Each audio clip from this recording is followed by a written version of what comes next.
Nagar 23వ ward నుంచి నేను బరిలో దిగుతున్నాను. బీఆర్ఎస్ పార్టీ తరఫున నేను నామినేషన్ ఇవాళ వేశాను. ఇంతకుముందు కూడా గతంలో 2005 నుంచి కూడా పోటీ చేశాను.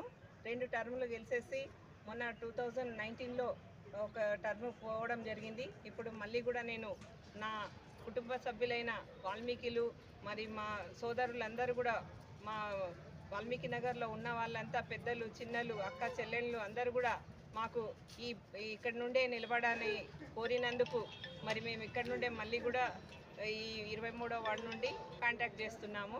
నా ప్రజలంతా కూడా నన్ను ఆదరించి నాకు ఓటేసి బీఆర్ఎస్ పార్టీని కారు గుర్తుకేసి గెలిపించాలని నా ప్రజల్ని